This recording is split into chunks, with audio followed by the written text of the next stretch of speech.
আসসালামু আলাইকুম শিক্ষার্থী বন্ধুরা, আশা করি তোমরা সকলেই ভালো আছো। আজ আমি তোমাদেরকে এমন একটা প্রসেস দেখাবো যে প্রসেসটা ব্যবহার করলে তুমি নিজের শিক্ষক নিজেই হতে পারবে, নিজেই বাক্য তৈরি করে স্পিকিং করতে পারবে, ফ্রি হ্যান্ড রাইটিং লিখতে পারবে, ইংলিশটা বুঝতে পারবে।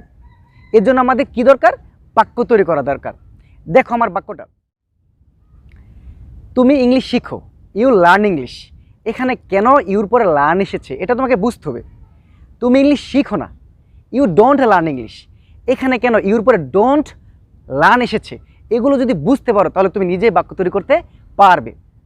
তুমি কি ইংলিশ শিখো, ডু ইউ লার্ন ইংলিশ। এখানে কেন ইউর পূর্বে ডু ব্যবহার করা হয়েছে এটা তোমাকে অবশ্যই বুঝতে হবে।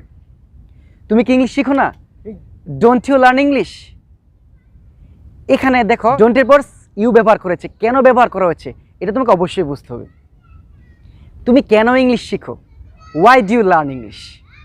এইভাবে যদি আমরা বাক্য তৈরি করতে পারি তাহলে নিজেই নিজের শিক্ষক হয়ে যাব এবং নিজেই বাক্য তৈরি করে স্পিকিং করতে পারবো। তুমি ইংলিশ শিখেছিলা, ইউ লার্নড ইংলিশ। এখানে কেন লার্ন এসেছে, গত বাক্যর মধ্যে কেন লার্ন এসেছে, এগুলো আমাদের অবশ্যই বুঝতে হবে। তুমি ইংলিশ শিখেছিলা না, ইউ ডিডেন্ট লার্ন ইংলিশ। এখানে কেন ডিড নেটের পরে লার্ন এসেছে, এগুলো যদি বুঝতে পারো তাহলে নিজেই বাক্য তৈরি স্পিকিং, ফ্রি হ্যান্ড রাইটিং, তোমাকে বাক্য তৈরি করার কোনো সমস্যাই হবে না।